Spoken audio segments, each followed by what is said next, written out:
आज हम पढ़ेंगे पिट्यूटरी ग्लैंड्स के बारे में। जैसा कि हमने पिछली वीडियोस में पढ़ा था कि हमारे पास एक सिस्टम है जिसे हम कहते हैं एंडोक्राइन सिस्टम। अब उसी एंडोक्राइन सिस्टम में हमारे पास मौजूद होते हैं डिफरेंट एंडोक्राइन ग्लैंड्स। तो सबसे पहला ग्लैंड है उसे हम कहते हैं पिट्यूटरी ग्लैंड।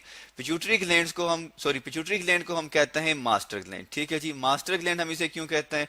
मास्टर ग्लैंड हम इसे इसलिए कहते हैं कि ये बाकी ग्लैंड्स की सिक्रीशन को भी कंट्रोल करता है। अब इसके बाद जो है, अगर हम इसके स्ट्रक्चर की बात करें तो ये कहा जाता है कि ये पी शेप्ड है। ठीक है, मटर के दाने की तरह जो है इसका स्ट्रक्चर होता है और इसका जो वेट है वो हमारे पास होता है 0.5 ग्राम्स। ठीक है जी, अब हम आगे बढ़ते हैं और अगर हम बात करें इसकी लोकेशन की तो ये हमारे पास ब्रेन के बिल्कुल नीचे मौजूद होता है और ये अटैच्ड होता है किस चीज के साथ? हाइपोथैलेमस के साथ। हाइपोथैलेमस हमारे पास क्या है? हाइपोथैलेमस जो है हमारे पास ब्रेन का हिस्सा है। ठीक है जी, किस ब्रेन का?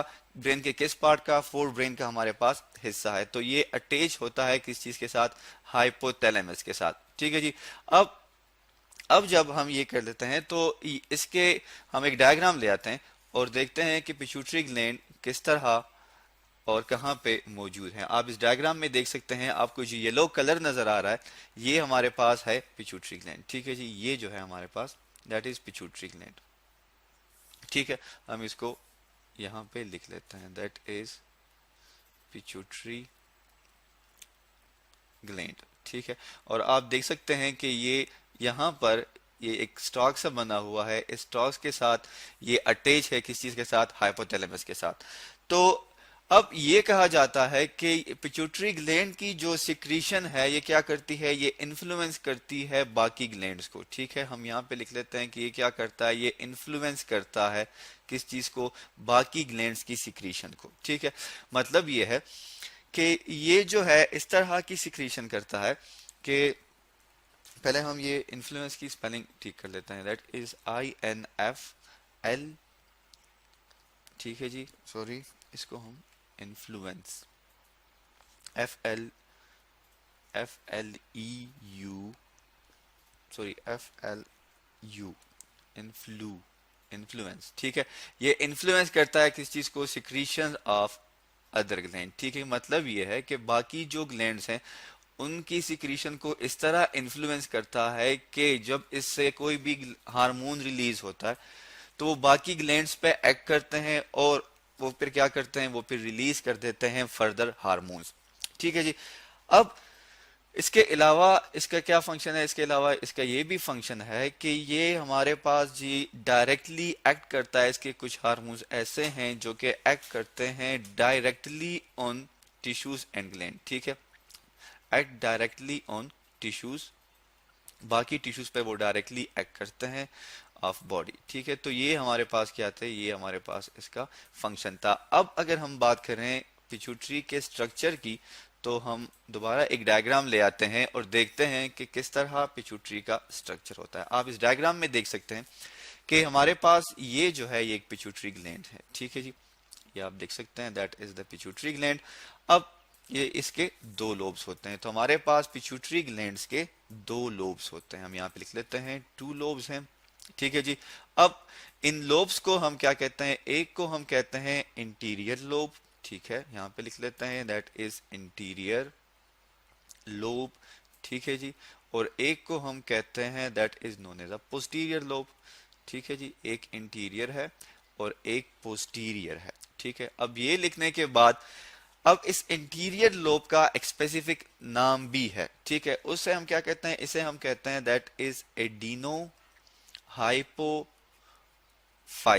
ठीक है, ये हम इसे बायोलॉजी में स्पेसिफिक टर्म से इसे पहचानते हैं। किस टर्म से? That is adeno hypophysis. और इसी तरह पोस्टीरियर लोब को हम कहते हैं न्यूरो हाइपोफाइसिस। ठीक है जी, न्यूरो हाइपोफाइसिस इसे इसलिए कहते हैं कि मोस्टली जो इसके हिस्से से हमारे पास जो हार्मोन्स आते हैं या जो इसकी सिक्रीशन है वो न्यूरॉन्स के थ्रू हमारे पास हाइपोथैलेमस से आते हैं।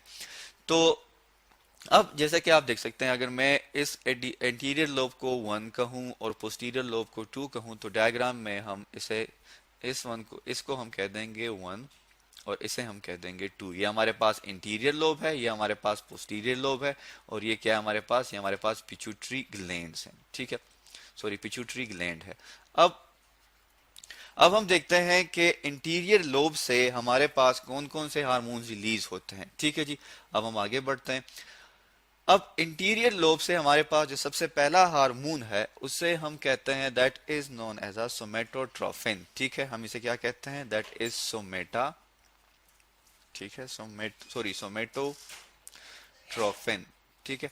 सोमेटोट्रोफिन को हम ग्रोथ हार्मोन भी कहते हैं, that is GROWTH। Growth hormone क्यों कहते हैं, क्योंकि इसका मोस्ट जो फंक्शन है वो किस चीज के साथ है, वो ग्रोथ के साथ है। और जैसा कि हमने पीछे पढ़ा कि पिट्यूटरी के कुछ हार्मोन ऐसे हैं जो कि डायरेक्टली एक्ट करते हैं किस चीज पे, टिश्यूज पे, तो उसमें हमारे पास आ जाता है सोमेटोट्रोफिन या ग्रोथ हार्मोन, जो कि डायरेक्टली टिश्यू पे इफेक्ट करते हैं और हमारे ग्रोथ को इनहांस करते हैं, बढ़ाते हैं, ठीक है। तो इसका फंक्शन किस चीज में है, इसका फंक्शन है ग्रोथ में। अब अगर हम बात करें, अगर हमारे पास फिर दो कंडीशन आ जाती हैं, एक को हम कहते हैं दैट इज ड्रॉफिज्म, ठीक है। ड्रॉफिज्म जो है हमारे पास, आपने देखा होगा कि कुछ लोगों के जो कद होते हैं वो नॉर्मल जो हाइट है उससे कम रह जाते हैं, और कुछ हमारे पास होते हैं जिसे हम कहते हैं, जैसे आप सिंपली कहते हैं जाइंट, तो है कि हमारे पास जाइनेटिज्म, ठीक है। जाइनेटिज्म में हमारे पास क्या होता है कि वो नॉर्मल कद से बहुत ही ज्यादा जो है वो क्या करते हैं, वो लंबे हो जाते हैं। तो ड्राफिज्म हमारे पास किस कंडीशन में होगी, ये इस कंडीशन में होगी जब हमारे पास सोमेटोट्रोफिन जो है वो लो सिक्रीशन हो, उसकी मतलब ये है कि before the growth age, growth age से पहले जो है, मतलब ये है जो बढ़ने की उम्र होती है या कद बढ़ने की जो उम्र है उससे पहले अगर इसकी सिक्रीशन कम हो जाए तो हमारे पास ड्रॉफिज्म की कंडीशन आ जाती है। और अगर हमारे पास ये जो एज है हमारे पास, मतलब बढ़ने की जो उम्र है, उससे पहले अगर इसकी सिक्रीशन इंक्रीज हो जाए, बढ़ जाए, ठीक है जी, इंक्रीज सिक्रीशन, तो फिर हमारे पास क्या बन जाते हैं, फिर हमारे पास गायनेटिज्म आ जाता है, ठीक है जी। और ये कौन से कंडीशन है, ये हमारे पास कब होंगे, जब इसकी सिक्रीशन क्या हो जाए, कम हो जाए या ज्यादा हो जाए बिफोर द ग्रोथ एज। तो ये हमारे पास दो कंडीशन आ गई, ठीक है। अब हम क्या करते हैं, हम डायग्राम ले आते हैं ताकि हमें पता चल सके कि जेनेटिज्म क्या है और हमारे पास ड्रॉफिज्म क्या है। आप इस डायग्राम में देख सकते हैं, ये हमारे पास जो है डायग्राम आ गई, इसमें आप देख सकते हैं कि ये जो हमारे पास ये जो शख्स है जो कि इसका कद काफी बड़ा है, ये हमारे पास जिसे आप कह सकते हैं जाइनेटिज्म, ठीक है, GIGANTISM, गायनेटिज्म भी हम इसे कहते हैं।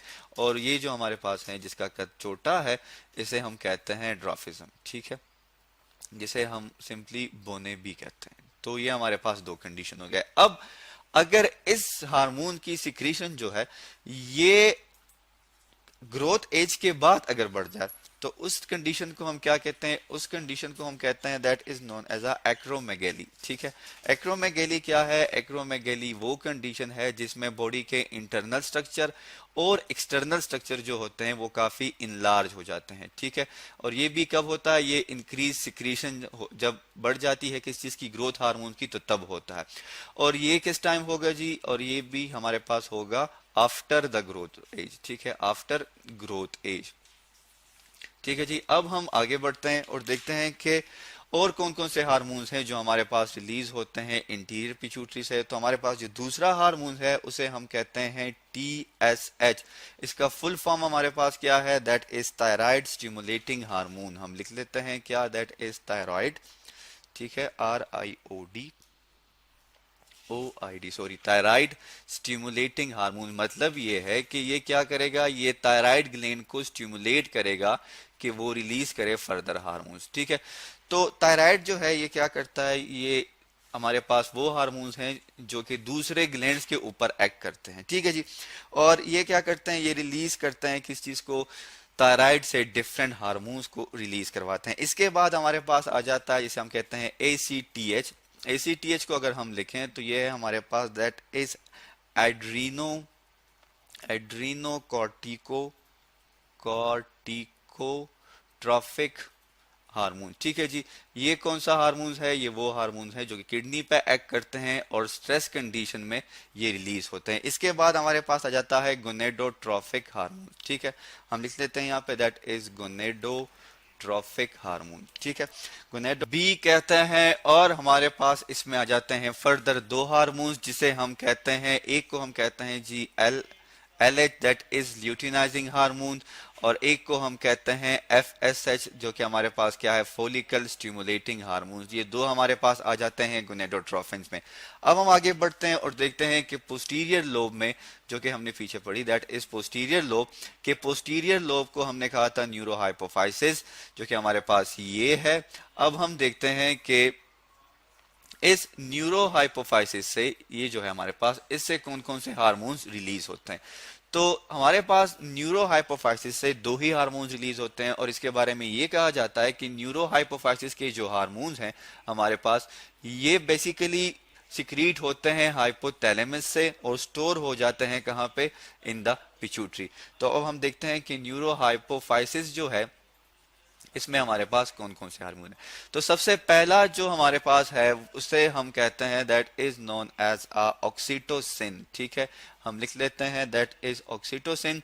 ऑक्सीटोसिन जो है ये हमारे पास पोस्टीरियर पिट्यूटरी से रिलीज होता है। इसका क्या फंक्शन है? इसका फंक्शन ये है कि ये जब भी कोई माँ किसी बच्चे को जन्म देती है तो उस टाइम जो यूट्रस वॉल की कंट्रैक्शन होती है और रिलैक्सेशन होती है, ये उस टाइम क्या करता है, उसको कंट्रोल करता है। तो ये यूट्रस के जो वॉल्स हैं उसकी कंट्रैक्शन और रिलैक्सेशन को कंट्रोल करते हैं। इसके बाद हम आगे बढ़ते हैं और इसका फंक्शन जो है वो क्या है, वो हमारे पास है मिल्क इजेक्शन में। मतलब ये है कि जब भी कोई मदर, जब भी कोई माँ अपने बच्चों को दूध पिलाती है तो उस टाइम जो मिल्क की प्रोडक्शन होती है उसको कौन एक्टिवेट करता है, उसे एक्टिवेट करता है ऑक्सीटोसिन। ठीक है जी, so that is known as a milk ejection reflex, हम इसे कहते हैं। इसके बाद हम आ जाते हैं दूसरे हार्मोन पे जो कि हमारे पास पोस्टीरियर से रिलीज होता है, जो कि काफी इंपॉर्टेंट भी है। इसे हम कहते हैं वैसोप्रेसिन कहते हैं। ठीक है जी, वैसोप्रेसिन जो है इसका दूसरा नाम है दैट इज ADH, जिसका मतलब है एंटी डायूरेटिक हार्मोन। ठीक है, अब ADH जो है हमारे पास, या वैसोप्रेसिन जो है, इसका क्या फंक्शन है? इसका फंक्शन ये है कि ये क्या करता है, ये इंक्रीज कर देता है, हमारे पास बढ़ा देता है किस चीज को, रीएब्जॉर्प्शन ऑफ वाटर। ठीक है, इंक्रीज कर देता है किस चीज को, rate of reabsorption of water. ठीक है, तो ये क्या करता है, इंक्रीज रेट ऑफ रीएब्जॉर्प्शन, ठीक है, ऑफ वाटर। अब हम देखते हैं कि किस तरह, अब हमारे पास दो कंडीशंस होते हैं। एक ये कि जब बॉडी में जो वाटर मौजूद है, ठीक है, जो बॉडी फ्लूइड है उसमें वाटर की कंसंट्रेशन जो है वो क्या है, लो है। ठीक है, मैं लिख लेता हूं यहाँ पे कि लो वाटर कंसंट्रेशन। ठीक है, अब जब वाटर की कंसंट्रेशन कम है तो पिट्यूटरी ग्लैंड क्या करेगा, पिट्यूटरी ग्लैंड रिलीज कर देगा हमारे पास that is known as a ADH। ठीक है, पिट्यूटरी